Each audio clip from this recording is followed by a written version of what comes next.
सेना ने आतंकियों को निशाना बनाया। हवाई हमलों में जैश ए मोहम्मद के संस्थापक मसूद अजहर के 10 परिवार के सदस्य और 4 करीबी भी मारे गए। हमले में मारे गए लोगों में उसकी बहन, बहनोई और भतीजे सहित परिवार के अन्य सदस्य शामिल हैं। भारत ने मुजफ्फराबाद के सवाई नाले के पास जामिया मस्जिद बिलाल पर हमले में लश्कर-ए-तैयबा के आतंकी वकास और हसन का भी सफाया किया है। इसके अलावा मुरीद में मरकज तैयबा पर हुए हमले में लश्कर-ए-तैयबा के HVT यानी high value terrorist Abdul Malik और मुदस्सिर मारे गए हैं। पहलगाम आतंकी हमले के बाद जिस खबर का इंतजार पूरा देश कर रहा था वो आखिरकार आ ही गई। भारतीय सेना ने मंगलवार की रात पाकिस्तान और POK स्थित 9 आतंकी ठिकानों को एयर स्ट्राइक कर तबाह कर दिया। तीनों सेना की संयुक्त कार्रवाई को ऑपरेशन सिंदूर नाम दिया गया। भारतीय जाबाजों ने पाकिस्तान में दाखिल हुए बिना 100 किलोमीटर अंदर स्थित बहावलपुर में जैश ए मोहम्मद के मुख्यालय को बमबारी करके उड़ा दिया। इसके अलावा पाकिस्तान में बने कुल 4 और POK में स्थित 5 आतंकी ठिकानों को टारगेट किया गया है। आज इसी पर हम करेंगे चर्चा।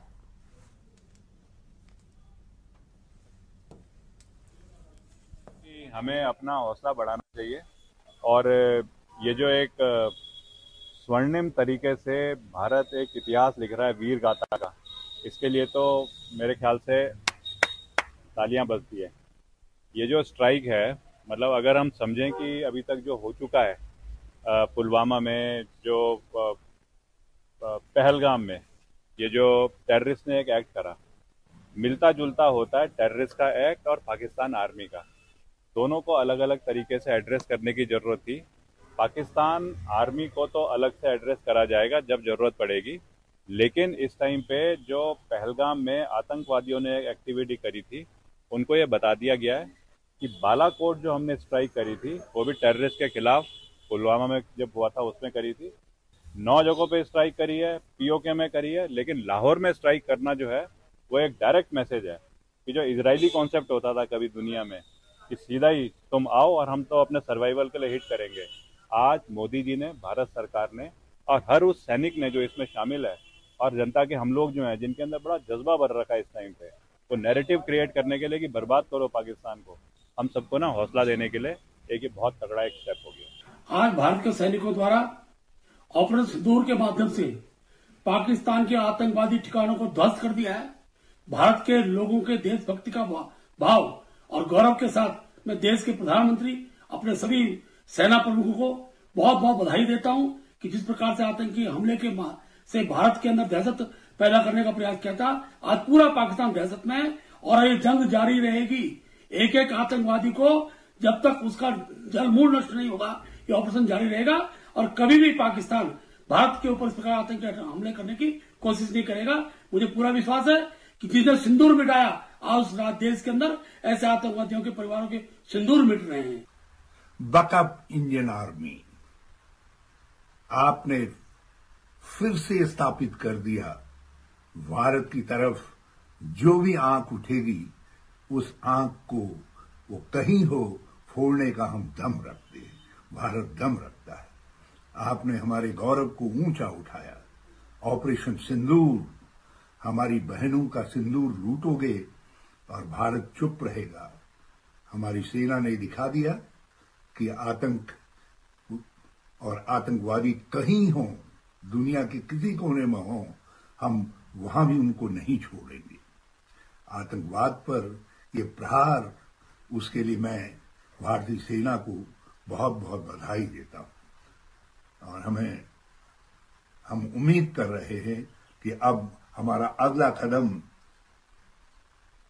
जो गुलाम कश्मीर है वो गुलाम कश्मीर है। अब सीमा के पार यदि आतंक के अड्डे रखोगे और भारत में आतंकी गतिविधियां करोगे तो पाकिस्तान के हुक्मरानों आपकी खैर नहीं है। भारत जिंदाबाद।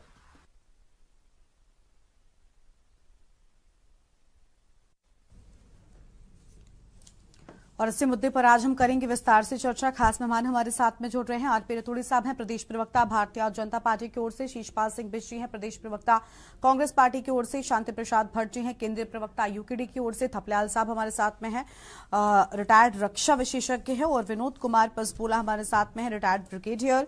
जीजी गोस्वामी रिटायर्ड कर्नल हैं। कुलदीप राणा जी हमारे साथ में वरिष्ठ पत्रकार है। सबसे पहले आज शुरुआत कर लेंगे हम पीसी थपलियाल साहब के साथ में, रिटायर्ड रक्षा विशेषज्ञ हैं। बहुत स्वागत सर आपका। थपलियाल साहब तक आवाज नहीं पहुंच पा रही है, कुछ और मेहमान हैं, पहले उनका रुख कर लेते हैं। शांति प्रसाद भट्ट जी का रुख कर लेते हैं, केंद्रीय प्रवक्ता यूकेडी की ओर से। शांति प्रसाद जी, किस तरीके से देखेंगे एक बड़ा, हम कह सकते हैं, बदला लेने का काम भारत की ओर से की गई कार्रवाई के माध्यम से हुआ। महिलाओं के माथे का सिंदूर उजाड़ा गया था, लेकिन ऑपरेशन सिंदूर ने कहीं न कहीं उन महिलाओं के, उन परिवारों के दिल को थोड़ा सुकून जरूर पहुंचाया है। गरिमा जी, कश्मीर में तीर्थ यात्रियों पर बर्बरतापूर्वक घटना करी आतंकवादियों के द्वारा। ये पहली बार ऐसा हुआ कि आम नागरिकों पर आतंकवादियों ने कहकर हमला किया। संकेत, यदि इसका जवाब न दिया जाता तो निश्चित रूप से बहुत बड़ी चूक होती। मैं बधाई दूंगा भारत की सेना को, भारत की सरकार को, जिन्होंने दृढ़ संकल्प दिखाते हुए न सिर्फ इनके जो आतंकवादियों के अड्डे तबाह किए, एक संदेश भी दिया कि अभी आम नागरिकों को छेड़ा नहीं गया है। जो आतंकवादियों के अड्डे थे उन्हें तबाह किया गया है।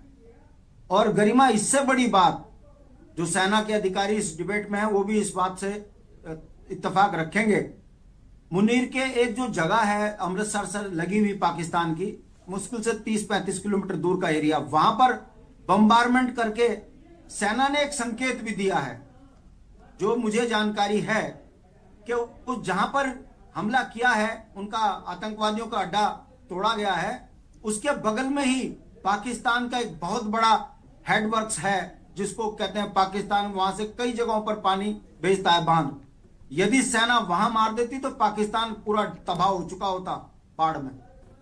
मेरा कहने का मतलब है, भारतीय सेना की संवेदनाएं देखिए, भारत सरकार की संवेदनाएं देखिए कि इतना सब कुछ होने के बावजूद भी उन्होंने आम नागरिकों को बिल्कुल भी नुकसान नहीं पहुंचाया और पाकिस्तान के घर में घुसकर एक संदेश दिया है, छेड़ोगे तो छोड़ेंगे नहीं। बिल्कुल, भारत का हमेशा से ये स्टैंड रहा है कि कभी भी भारत पहले किसी को नहीं तंग करता, लेकिन अगर एक बार आपने उसकी अस्मिता और अखंडता पर कोई भी सवाल उठाया या उससे चोट पहुंचाने की कोशिश की तो फिर वो बख्शता भी नहीं है, ये बिल्कुल साफ कर दिया। लौटेंगे सर हम आपके पास में।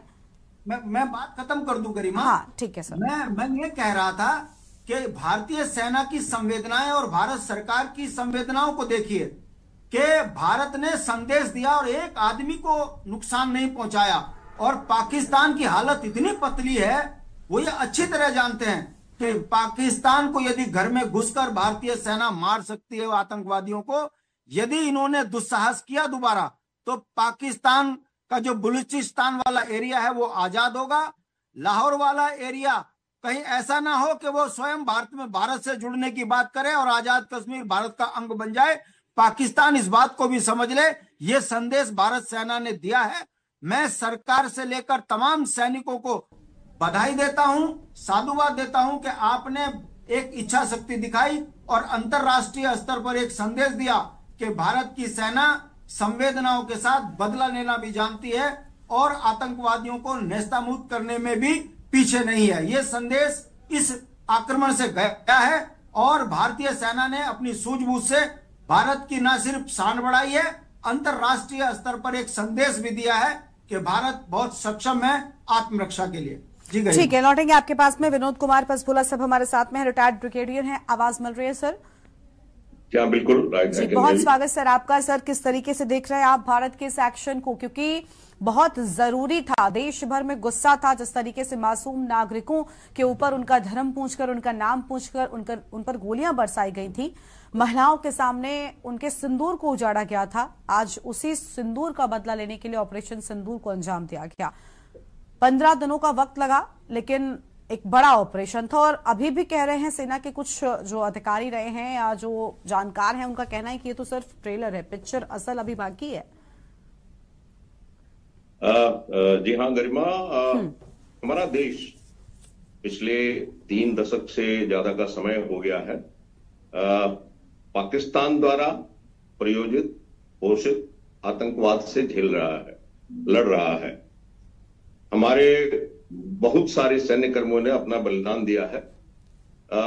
महत्वपूर्ण जो घटनाएं हुई हैं, हमारी संसद पर अटैक हुआ है, पुलवामा में अटैक हुआ, उड़ी में अटैक हुआ, जो मुंबई में 26/11 का अटैक हुआ है। ये सारी एक सीक्वेंस है जो पाकिस्तान द्वारा एक जो टेररिज्म का जिसको गढ़ कहा जाता है, ये भारत के खिलाफ उनका एक षड्यंत्र और एक उनका कार्य चल रहा है। बीच में हमने जब संसद पर हमला हुआ था तो ऑपरेशन पराक्रम चलाया था, बट उसमें फिर वो शांति रूप से खत्म हो गया।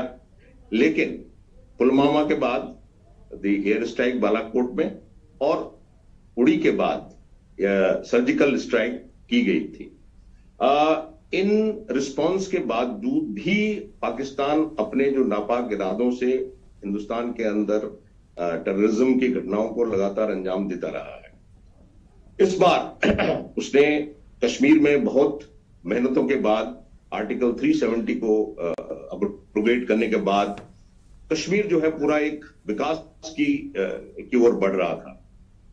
उन्होंने ये चीज पाकिस्तान से बर्दाश्त नहीं हुई और उन्होंने एक सुनियोजित तरीके से पाकिस्तान आर्मी चीफ के डायरेक्शन पर निहत्थे जो हमारे टूरिस्ट थे उन पर हमला किया। और जिस तरीके से उन्होंने ये हमला किया, जहां पे उनके परिवार के लोगों के सामने उनके जो परिवार के प्रमुख थे उनको गोली मार दी गई, ऐसा जघन्य अपराध जब पाकिस्तान द्वारा स्पॉन्सर्ड टेररिस्ट ने किया तो ये एक सीमा क्रॉस कर गया, लिमिट क्रॉस कर गई। और इसका एक शानदार रिस्पांस देना बहुत जरूरी था। वो रिस्पांस ऑपरेशन सिंदूर के रूप में सामने आया है। बहुत ही सुनियोजित तरीके से, बहुत ही शानदार एक योजनाबद्ध तरीके से प्रिसीशन स्ट्राइक पाकिस्तान के अंदर, पाकिस्तान के जो टेररिस्ट कैंप थे उनके अंदर किया गया है। और उनके जो मुख्य जो उनके टेररिस्ट ग्रुप्स हैं, लश्कर तैयबा, जैश ए मोहम्मद, हिजबुल मुजाहिदीन, उनका जो पूरा इंफ्रास्ट्रक्चर और उनका जो लॉजिस्टिक सपोर्ट का जो भी इंफ्रास्ट्रक्चर था उसको बर्बाद कर दिया गया है। जैसे अभी हमारे पहले वक्ता ने बताया कि भारत एक संवेदनशील देश है और हमारी जो नीतियां होती हैं वो हमेशा संवेदन के साथ होती हैं। अभी तक भी किसी सिविलियन टारगेट को अटैक नहीं किया गया, मिलिट्री टारगेट को अटैक नहीं किया गया है, क्योंकि ये आतंकवादी घटना थी। तो आतंकवाद की कमर तोड़ दी गई है। पूरा देश इसमें बहुत खुश है, क्योंकि ये अपेक्षाएं की जा रही थी। पिछले 15 दिन से लगातार ये प्रश्न उठ रहे थे कि कब और किस रूप में। आज उसका जवाब मिला है। बहुत ही शानदार तरीके से हमारी इंडियन एयरफोर्स ने जो स्काल्प मिसाइल के द्वारा प्रिसीजन स्ट्राइक, जो हैमर बॉम्बिंग सिस्टम है उसके द्वारा इन टारगेट्स को हिट किया गया और जो हमारा उद्देश्य था उस उद्देश्य की प्राप्ति हुई है। ठीक है सर, लौटेंगे आपके पास में। और मेहमान भी हमारे साथ में धीरे धीरे कर जुड़ रहे हैं। हमारे साथ में थपलियाल साहब भी लगातार बने हुए हैं, रिटायर्ड रक्षा विशेषज्ञ हैं। बहुत स्वागत सर आपका। थपलियाल साहब, कैसे देख रहे हैं इस हमले को? बहुत बड़ा एक तो बदला था और दूसरा ये भी कि इस बार हमला भी हुआ, सबूत भी मिल गए, कोई राजनीति नहीं, विपक्ष भी साथ खड़ा है और कह रहा है कि हम चाहते हैं कि आतंकवाद को जड़ से खत्म किया जाए। बिल्कुल आक्रोशित देश बहुत खुश हुआ इस एक्शन से। हमारे यशस्वी प्रधानमंत्री जी ने बहुत सही टाइम पे, क्योंकि बहुत दबाव था, पूरा देश चाहता था कि पहलगाम का बदला लिया जाए, और उस बदले के तौर पे हमारी जो प्रधानमंत्री जी हैं उन्होंने पहले ये खुला ऐलान कर दिया था कि हमारी जो आर्मी है उसको खुली छूट है कि वे क्या एक्शन लेते हैं पहलगाम का बदला लेने के लिए और किस समय में लेते हैं। और वो जो जिन लोगों के जिन कंधों पे जिम्मेदारी आई थी वे मेरे उत्तराखंड के थे। हमारे उत्तराखंड से chief of defence staff general Anil Chauhan साहब के जो तीनों फोर्सेज के कमांडर के रूप में इस समय काम कर रहे हैं, और हमारे एनएसए नेशनल सिक्योरिटी एडवाइजर जो हैं अजीत डोभाल जी, दोनों उत्तराखंड से बिलोंग करते हैं। इसलिए उत्तराखंड के लिए एक बहुत गौरव की बात है कि उत्तराखंड के इन दो वीरों ने पूरे विश्व में एक तहलका मचा दिया है कि आतंकवादियों की जड़ पर समूल नष्ट करने के लिए जो उन्होंने कार्यक्रम किया है, जो ये ऑपरेशन किया है, इसके लिए हम सल्यूट करते हैं, सलाम करते हैं। लेकिन एक बात हम बार बार कह रहे हैं कि जो आज से 6 साल पहले पुलवामा हुआ था, उस समय भी सर्जिकल स्ट्राइक हुई थी और पुलवामा के मामले में भी इसी तरह से दुश्मन आतंकवादी तमाम अम्यूनिशन के साथ मेरे देश में घुस गए थे। मेरे देश के अंदर आकर उन्होंने 40 सीआरपीएफ के जवानों को खात्मा किया था, हम सबने देखा।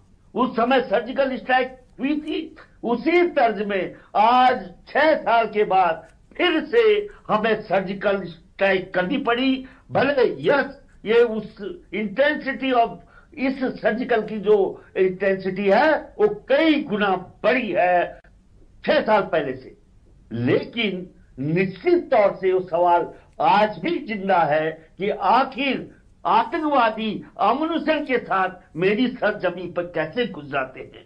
वो सवाल हमेशा हमारे जहन में रहेगा। लेकिन इस समय देश एक नई जंग में है, एक नए ऑपरेशन सिंदूर में है, और ऑपरेशन सिंदूर का जिस किसी की ब्रेन की भी उपज है उसको हम सलाम करते हैं, क्योंकि पहलगाम में जो सिंदूर उजाड़े थे आतंकवादियों ने, आज उनके अड्डों पे उनके ठिकानों को नेस्तनाबूद करके हमारे जांबाजों ने एक नया इतिहास